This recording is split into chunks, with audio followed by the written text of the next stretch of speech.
প্রণয় বর্মার কথাটা খুব তাৎপর্যপূর্ণ। তিনি বলেছেন কোনো কারণে ইতিহাসকে মুছে দেওয়া যাবে না। ফলে এই কথাটাও খুব তাৎপর্যপূর্ণ বলেছেন, এবং বলেছেন চায় বাংলাদেশে একটা স্থির, শান্তিপূর্ণ, স্থায়ী এবং ইনক্লুসিভ, সকলের অংশগ্রহণমূলক একটা বাংলাদেশ ভারত চায়।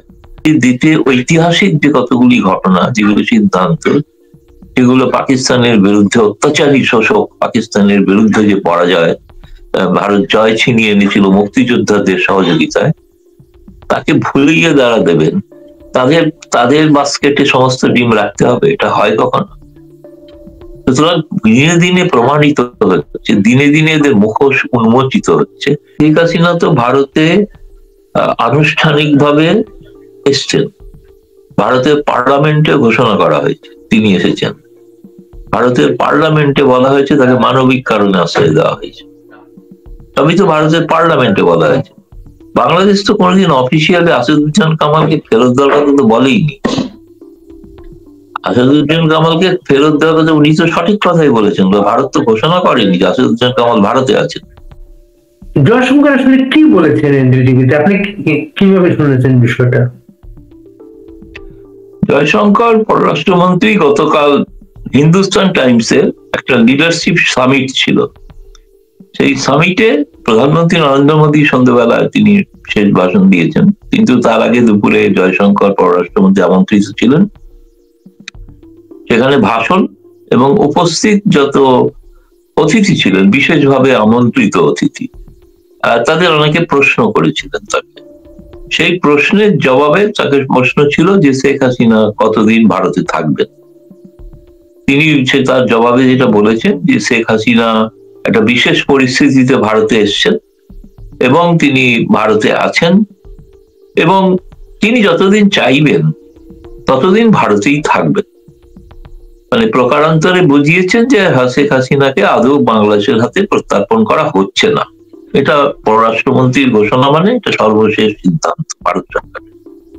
এবং বলেছে কারণ বাংলাদেশের সঙ্গে আমাদের সম্পর্ক আমরা স্বাভাবিক, আমরা তাদের চাই এবং করতেও চাই, কিন্তু কোনোভাবেই এই শেখ হাসিনার প্রসঙ্গটা এর সঙ্গে জড়িত নয়। ফলে যদি বলা হয় যে বাংলাদেশ এতকাল ধরে যে অপেক্ষা করেছিল যে জবাবের জন্য, সেই জবাব তারা পররাষ্ট্রমন্ত্রীর মুখ থেকে পেলেন। তো ফলে এখন তারা যদি জোর করে আবার এসব চিঠি চাপাটি লেখেন, তাহলে সেগুলো বাজে কাগজে চুরিতে যাওয়া ছাড়া আর কোনো কাজ হবে না। এবং শুধু শেখ হাসিনার প্রসঙ্গেই প্রশ্ন হয়েছিল, কিন্তু তার সঙ্গে যুক্ত আর যারা রয়েছেন একইভাবে অভিযুক্ত, কামাল সাহেব যিনি স্বরাষ্ট্রমন্ত্রী ছিলেন, তার ক্ষেত্রেও একই জিনিস প্রযোজ্য। এবং এই অর্থে ভারত থেকে কাউকেই মানে জোর করে পুশব্যাক করে ঠেলে দেওয়া হচ্ছে না ওখানে। এটা যেন বাংলাদেশ না ভাবে, বর্তমান সরকারের কথা বলছি। এবং কালকের দিনটা খুব বিশেষভাবে গুরুত্বপূর্ণ ছিল। গুরুত্বপূর্ণ এই কারণে ছিল যে 6ই ডিসেম্বর ভারত স্বাধীন বাংলাদেশ সরকারকে স্বীকৃতি দিয়েছিল, এবং সৌভাগ্যক্রমে সেই দিনটা আমার জন্মদিনও ছিল। তো বাংলাদেশ থেকে প্রচুর শুভেচ্ছা পেয়েছি।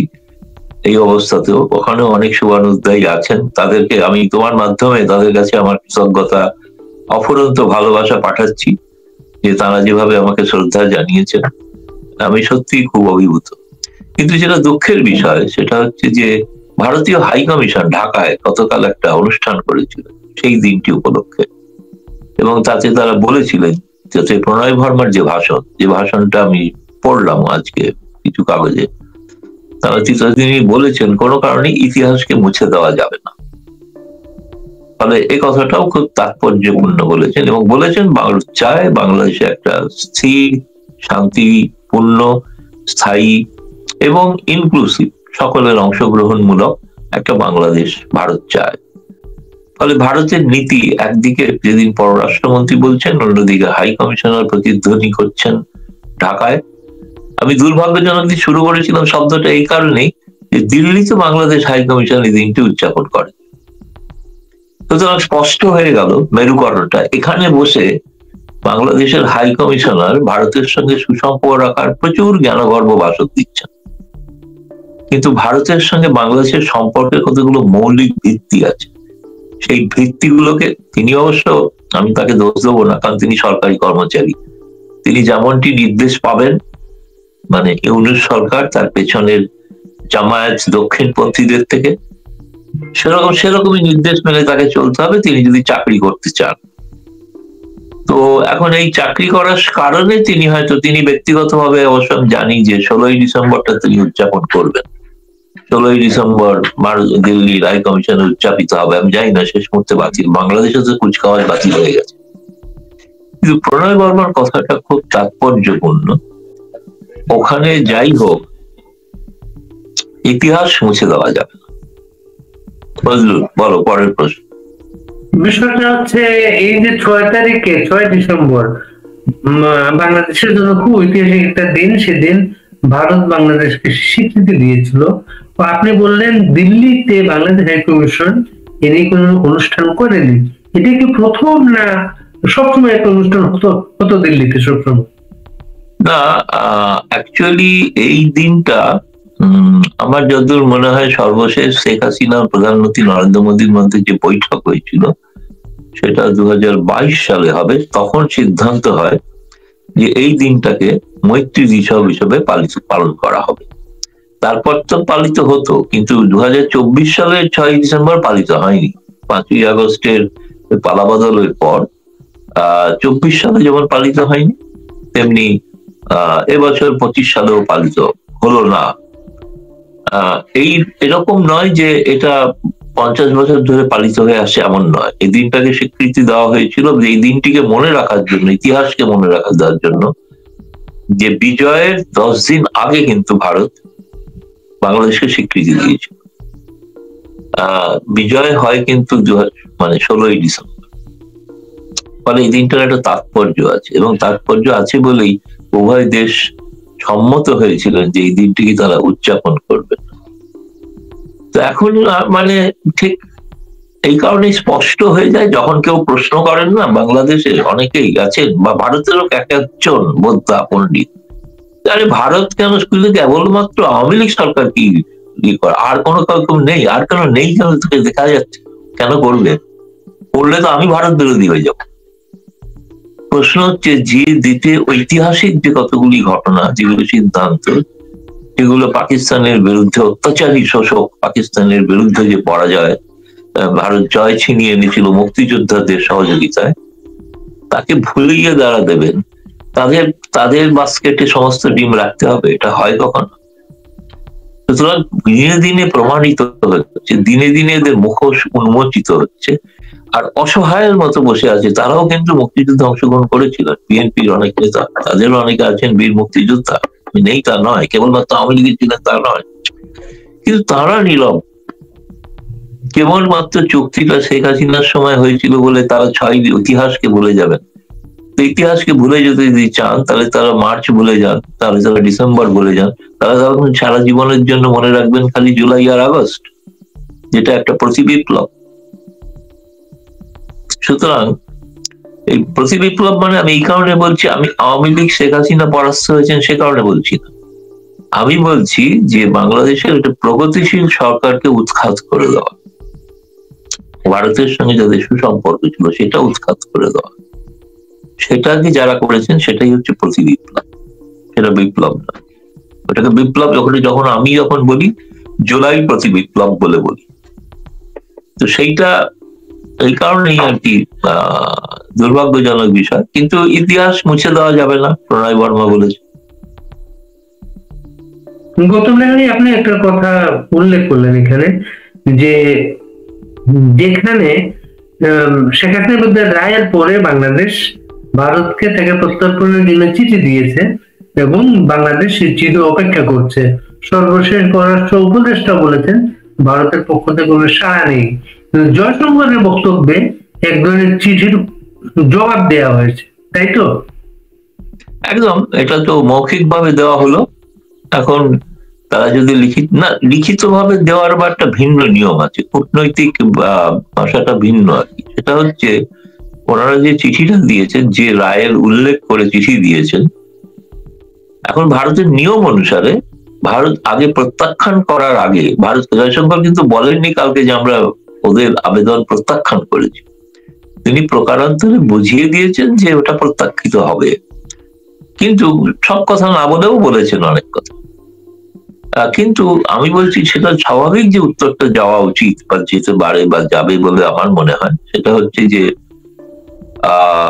যে রায়ের ভিত্তিতে ওনাকে ফাঁসির সাজা দেওয়া হয়েছে সেই রায়ের প্রতিলিপি জানতে চাওয়া হবে। রায়টা কেমন, রায়টার কোন রায়ের ভিত্তিতে এটা চাইছেন সে রায়টা অন্তত জানান। 486 না 87 পাতার রায়, আমি জানি না এখনো বাংলাদেশের সকল মানুষ এই রায়টা, তারা রায় কি ঘোষণা হয়েছে জানেন, কিন্তু রায় কিভাবে হলো সেটা কিন্তু জানেন না, খুব সীমিত সংখ্যক মানুষ জানেন। এটা কি কোথাও প্রকাশ্যে আপলোড করা হয়েছে কোন ইন্টারন্যাশনাল ক্রাইম ট্রাইব্যুনালের ওয়েবসাইটে, কিংবা বাংলাদেশের আইন মন্ত্রণালয়, কিংবা পররাষ্ট্র মন্ত্রণালয়, কিংবা বিভিন্ন দূতাবাসে কি পাঠানো হয়েছে রায়ের কপি? জানি না। বিভিন্ন দূতাবাসে পাঠালে এটা গ্যারান্টি আমি যে কোনো এক জায়গা থেকে পেয়ে যেতাম, জানতে পারতাম, আমিও পড়ে দেখতাম। না, রায়টা প্রকাশ না করে একটা ঘোষণা আছে, সেখানে শেখ হাসিনা যে ডিফেন্স লয়ার যাকে রাষ্ট্র নিয়োগ করেছিল তিনি বলেছেন, তাকে বলা হয়েছে রায় কপি তাকে দেওয়া হবে না। সেই তো ডিফেন্স লয়ারকে রায়ের কপি দেওয়া হবে না, ওটা হাস্যকর ব্যাপার। মানে নিজেদেরকে গোটা বিশ্বের কাছে হাস্যাস্পদ করে তুলছেন যা, মানে এ তো কিম্ভূত কিমাকার একটা রাষ্ট্র তৈরি হয়েছে। ওই আমি মাঝে মাঝে বলি, সুকুমার রায় যেসব অজীব জীবজন্তুর কল্পনা করেছিলেন, বকচ্ছপ এইসব নানা ধরনের, তাদেরকে এখানে ঘুরে বেড়াতে দেখা যাচ্ছে। সব অদ্ভুত। সুকুমার রায়দের পৈতৃক বাড়ি বাংলাদেশে, তিনি হয়তো জানতেন, ভবিষ্যৎ দৃষ্টি তার ছিল, ভবিষ্যতে একদিন এই ধরনের কিম্ভূত কিমাকার সমস্ত জন্তু জানোয়ারকে বাংলাদেশে ঘুরে বেড়াতে দেখা। জয়শঙ্কর কালকে যে অনুষ্ঠানে প্রশ্নের উত্তরে এই কথাটা বলেছেন, এই অনুষ্ঠানে এই ধরনের প্রশ্ন আসে, প্রশ্নের টোনটাও কিন্তু এরকম, ভারত কতদিন তাকে এখানে রাখবে বা রাখবে না, এই জন্য প্রশ্ন আসার কারণটা আপনি কি মনে করেন? তা খুব স্বাভাবিক, এটা তো একটা স্বাভাবিক প্রশ্ন। ধরুন আমিও সাংবাদিক হিসেবে প্রশ্ন করতে পারি, এই কারণেই যে আমি প্রকৃত উত্তরটা জানতে চাই। এতে তো ভারত সরকারের মনোভাব কি সেটা জানতে চাই। এখানে ভারতে এক একজন কেউ কেউ আছেন, কিছু বিদেশি রাষ্ট্রদূত আছেন, বিদেশি মানে যারা কেউ কেউ ওই শেখ হাসিনা সম্পর্কে ভিন্ন মত পোষণ করেন বা ইউনুসকে হয়তো পছন্দ করেন, কিছু আমি বলছি পশ্চিমা দেশের রাষ্ট্রদূত আছেন, তারাও ওখানে আমন্ত্রিত ছিলেন, তারাও ছিলেন। ঠিক কে প্রশ্ন করেছিল এটা আমি জানতে পারিনি, কারণ আমি ওখানে যাইনি, কিন্তু আমি নিশ্চয়ই এটা জানার চেষ্টা করবো যে এই ধরনের প্রশ্নগুলো কারা করেছিল। ভারতে একজন রাজনৈতিক নেতা আছেন, একজন মুসলিম নেতা, তিনি মাঝে মাঝে এরকম ইন্টারভিউতে বলে থাকেন যে শেখ হাসিনাকে ফেরত দিয়ে দেওয়া উচিত। তো এরকম এক একজন আছেন, খুব কম সংখ্যক মানুষ, সামাজিক যোগাযোগ মাধ্যমে একটা ভিডিও ক্লিপিং আছে, এনডিটিভির একজন সম্পাদক তিনি প্রশ্ন করছেন। আচ্ছা আচ্ছা, সেটা আমি বললাম তো, আমি ওটা জানি না। এনডিটিভি যিনি সম্পাদক, মানে যদি কোনো থাকে এখন যিনি আছেন, তিনি ওখানে আমন্ত্রিত ছিলেন, তিনি নিশ্চয়ই এই প্রশ্নটা স্বাভাবিক তার কাছে মনে, সাংবাদিক হিসেবে তিনি আসলে সংবাদ খবর করতে চেয়েছিলেন। কারণ এটা তো একটা ভারতের সকলের অনেকের মধ্যে প্রশ্ন আছে যে আমরা কিন্তু আমাদের সঙ্গে যারা ধরুন মনে করেন আওয়ামী লীগকে বন্ধুস্থানীয় সুলভ পার্টি, তাদেরও মনে একটা প্রশ্ন আছে, আরে ভারত কি শেষ পর্যন্ত একটা কারোর চাপে পড়ে শেখ হাসিনাকে ফেরত দিয়ে দেবে? এই প্রশ্ন অনেকের মধ্যেই আছে, স্বাভাবিক। কিন্তু এখন আমি ব্যক্তিগতভাবে জানি পররাষ্ট্র মন্ত্রণালয়ের সূত্র থেকে যে এটা মানে কোনো কারণেই দেওয়া হবে না, এবং সেটা কাল জয়শঙ্কর বলে দিলেন স্পষ্টভাবে। এরপরে এ নিয়ে আর কোনো ধোঁয়াশা থাকার কোনো অর্থ নেই। আপনি যে কথাটা বললেন, শুধু এই উত্তরটা তো শেখ হাসিনার ক্ষেত্রে না, স্বরাষ্ট্রমন্ত্রী আসাদুজ্জামান কামালের ক্ষেত্রেও প্রযোজ্য। কিন্তু ইউনিসেফের সেক্রেটারি গতকালকেও বলেছেন ভারত কামালকে ফেরত দেবে। কে বলেছেন আমি জানি না। Press secretary. ও প্রেস, ওটা আমি আরেক জায়গায় বলেছিলাম, উনি সম্ভবত কখন বলেছেন ওটা একটু জানতে হবে, মানে কোন সময়, রাত 8টার পর কিনা। সেটা হলে একরকম বলেন, সকালে আরেক রকম বলেন, ফলে ওইটার টাইমটা জানা দরকার, খুব ইম্পর্টেন্ট। উনি পশ্চিমা সংবাদ মাধ্যমে কাজ করেছেন তো, পশ্চিমা আদব কায়দায় অভ্যস্ত। তো উনি যেহেতু, আমি আগের দিন একবার ওনাকে খণ্ডন করে বলেছিলাম যে আচ্ছা, ওনাকে তো প্রথম কথা, উনি কি তৌহিদ হাসানের পদত্যাগ চাইছেন পররাষ্ট্র উপদেষ্টার? আমার মনে হচ্ছে ওদের মধ্যে না ঝগড়া লেগে গেছে। এইবার কিন্তু ঝগড়াটা জোরদার লেগেছে, কারণ ওই কথাটা বলার পর তৌহিদ হাসান বললেন আমার কাছে এরকম কোনো খবর নেই। পররাষ্ট্র উপদেষ্টা তিনি একজন সিজন ডিপ্লোম্যাট এবং খুবই অভিজ্ঞ, এবং ভারত বাংলাদেশের সম্পর্ক তিনি অনেক ভালো জানেন প্রেস সেক্রেটারির থেকে। তো প্রেস সেক্রেটারি বেশি জানেন না তৌহিদ হাসান বেশি জানেন? তো উনি তো কালকে যেটা করেছেন, এটা হচ্ছে আমার বলতে খারাপ লাগছে যে তৌহিদ হাসানকে একটা চপেটাঘাত করেছে, যে এই তুই কিছু বুঝিস না রে, আমি যা বলছি সেটাই ঠিক। মানে এই তুই তো কারিতে নেমে এসছে ব্যাপারটা, খুব বিখ্যাতজনক। এরকম একটা সিজন ডিপ্লোম্যাট বলার পরেও আবার প্রেস সেক্রেটারি যদি বলে থাকেন, তাহলে বুঝতে হবে যে ওই পররাষ্ট্র উপদেষ্টার কোনো কথা নয়, প্রেস সেক্রেটারি কথাই কথা। এখন উনি তো বলতে চাইছেন ওনার যেহেতু একটা মান সম্মান রাখতে হবে, তো উনি একবার বলেছেন বলে ওনার একটা নস্যাৎ করেছেন পররাষ্ট্র উপদেষ্টা, ফলে পররাষ্ট্র উপদেষ্টাকে আবার নস্যাৎ উনি করছেন। এরপরে তো আমি বাংলাদেশের সাংবাদিকদের অনুরোধ করবো আবার পররাষ্ট্র উপদেষ্টাকে জিজ্ঞাসা করুন যে প্রেস সেক্রেটারি কথার কতটা সত্যতা আছে। তৌহিদ হাসান সেটা ক্যাটাগরি করে বলেছেন এইভাবে, আসাদুজ্জামান কামালের লোকেশন তারা জানেন না এবং এই বিষয়ে কোনো তথ্য তাদের কাছে নেই। ঘটনা তো শেখ হাসিনা তো ভারতে আনুষ্ঠানিকভাবে এসছেন, ভারতের পার্লামেন্টে ঘোষণা করা হয়েছে তিনি এসেছেন, ভারতের পার্লামেন্টে বলা হয়েছে তাকে মানবিক কারণে আশ্রয় দেওয়া হয়েছে, তবেই তো ভারতের পার্লামেন্টে বলা হয়েছে। বাংলাদেশ তো কোনোদিন অফিসিয়ালি আসাদুজ্জামান কামালকে ফেরত দেওয়ার কথা তো বলেইনি। আসাদুজ্জামান কামালকে ফেরত দেওয়ার কথা উনি তো সঠিক কথাই বলেছেন, ভারত তো ঘোষণা করেনি যে আসাদুজ্জামান কামাল ভারতে আছেন। তিনি একটা মানে অজ্ঞাত স্থানে আছেন, অজ্ঞাত স্থানটাকে অনেকে অনুমান করেন কলকাতায় আছেন। আর বাংলাদেশের বহু সাংবাদিক ইত্যাদি যারা আছেন এখন অনেকে, তারা নিজেরাই সব ঘোষণা করে দেন যে তারা কলকাতায় অমুক জায়গায় আছেন, সেখান থেকে কথা বলছেন। কিন্তু সেটা আসাদুজ্জামান কামাল ভাইয়ের খণ্ডন করা উচিত আর কি, যে তিনি আজও আছেন কি, আমি জানি না তিনি আছেন কি আছেন, আমি জানার চেষ্টাও করি না, কথা বলতে পারি তার সঙ্গে, কিন্তু সেটা তিনি একটা অজ্ঞাত স্থানে থাকার কথা এবং সেখান থেকেই আছে, সেখান থেকেই যা যেটুকু কাজ করার করছেন। সে কারণে কথা বলেছেন। তিনি কি করে জানবেন যে ওই বাংলাদেশের কতগুলো সাংবাদিক লিখছে বলে তিনি জেনে গেলেন উনি আছেন ভারতে? ভারত সরকার তো এখন, ভারত সরকারকে প্রথমে ওনাকে চিঠি দিতে হবে, তাহলে বিশ্বের 190টা দেশকে চিঠি দিয়ে বলতে হবে যে ভাই জানান কামাল ভাই কি আপনাদের ওখানে আছেন। এই 190টা দেশে চিঠি দিলে 190টা দেশ তখন জানাবে না আমাদের এখানে নেই, আমাদের এখানে নেই, আমাদের, এবং কেউ একজন বলবে হ্যাঁ বোধহয় ওকে খুঁজে দেখছি কোথায়। আসাদুজ্জামান কামালকে রায়ের পরে ভারতীয় অনেক মিডিয়া তাকে ইন্টারভিউ করেছিল, কিন্তু গত কয়েকদিন তার কোনো সারা শব্দ নেই। এটাকে অনেকে মনে করছেন তার ব্যাপারে কোনো ইনস্ট্রাকশন আছে কিনা, তিনি কথা বলছেন না। আপনার কোনো ধারণা আছে? না, আমার কোনো ধারণা নেই। উনি যা বলার বলেছে, নতুন কথা কি বলবেন আর? প্রতি মুহূর্তে ওই যে কথাগুলো ওরা বলছেন তার জবাব উনি দেবেন, সেটা তো উনি দিতে পারেন না, তাই না? আসাদুজ্জামান কামালকে ফেরত যদি চেয়ে থাকে, কার কাছে ফেরত চেয়েছে বাংলাদেশ সরকার, সেটা তাকে জানা দরকার। হনলুলুর কাছে, না সিঙ্গাপুরের কাছে, নাকি মালয়েশিয়ার কাছে? ভারতের কাছে কি চিঠি এসছে আমি তো জানি না। বাংলাদেশের পররাষ্ট্র মন্ত্রণালয় যারা কভার করেন, যে সাংবাদিক খোঁজ করা উচিত যে ভাই কামাল ভাইকে ফেরত দেওয়ার জন্য চিঠিটা কোথায় দিয়েছে, সেটা প্রেস। ডিসেম্বরের এই মুহূর্তটায় যেটা 6 ডিসেম্বর অতিক্রান্ত হলো, ডিসেম্বরের সময়টা বাংলাদেশের মুক্তিযুদ্ধের জন্য খুবই গুরুত্বপূর্ণ সময়। এই সময়ে রাশিয়া প্রেসিডেন্ট পুতিন ভারত সফর করে গেলেন। ভারতের পরে রাশিয়া হচ্ছে বাংলাদেশের সেই বিরোধ শক্তি, সোভিয়েত রাশিয়া, যাদের সমর্থনের কারণে জাতিসংঘে বাংলাদেশের যুদ্ধ মুক্তিযুদ্ধকে থামিয়ে দেওয়া যায়নি এবং 71-এ সেরকম গুরুত্বপূর্ণ ভূমিকা রেখেছিল। পুতিন যখন ভারতে আসেন, তার এর আগে সোশ্যাল মিডিয়াতে অনেকের অনেক মন্তব্য প্রকাশ পাচ্ছিল, এটা কি আওয়ামী লীগ বা শেখ হাসিনার প্রতি কোন ধরনের ডেভেলপমেন্ট আপনি কি দেখতে পাচ্ছেন? না, কিছু দেখতে পাচ্ছি না, ওটা গুজব।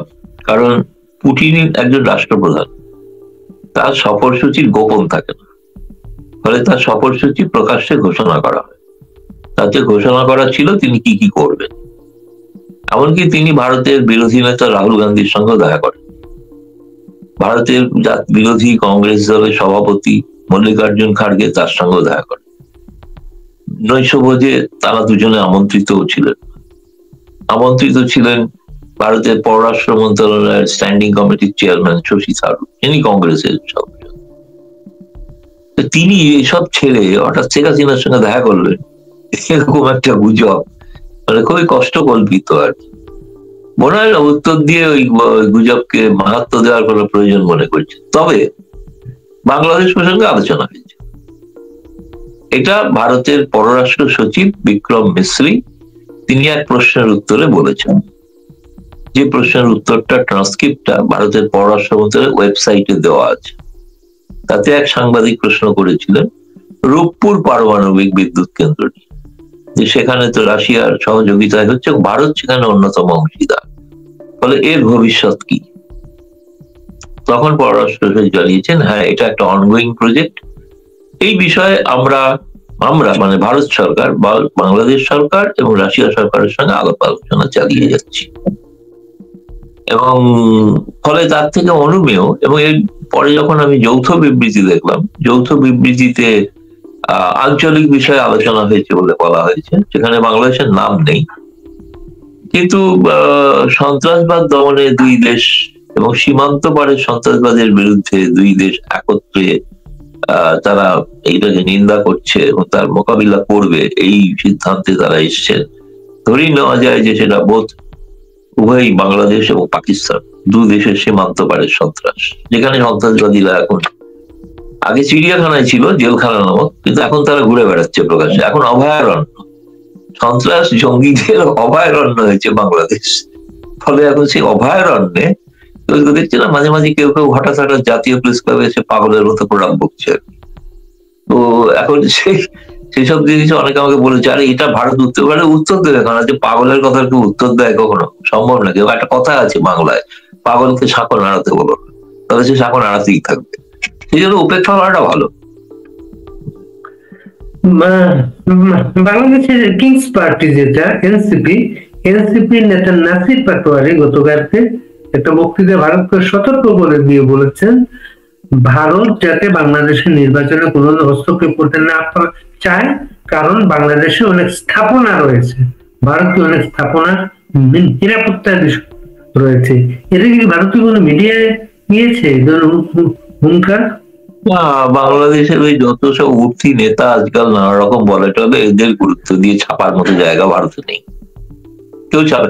এমনকি ভারতের জাতীয় সংবাদপত্র গুলোতে বাংলাদেশের ঢাকার সাংবাদিক আছেন, তাদের বাইলাইনে খবর প্রকাশিত হয়, তারাও কেউ লেখেন, তারা তো দেখতে পাচ্ছেন যে বাংলাদেশ থেকে এরকম বলা হয়েছে, তারা কেউ লেখেনি। তারা জানেন যে ওইসব কথা ভারতে ছাপা হবে না, তারা তাদের দায়িত্বশীলতার পরিচয় দেন। আর এগুলো বলে তো সত্যি সত্যি যখন একদিকে বলা হয় সম্পর্ক ভালো করা হবে, সম্পর্ক ভালো হওয়া উচিত, আর তখন এই ধরনের বিবৃতি নানা রকম আসবে, কি করে হবে? ভারত তো এখনো ভোলেনি যে 5ই আগস্ট ভারতের সাংস্কৃতিক কেন্দ্র তথাকথিত প্রতি বিপ্লবীরা পুড়িয়ে দিয়েছে, যেটা ভারত বলেনি। তার সুদে আসলে একদিন বলতে হবে।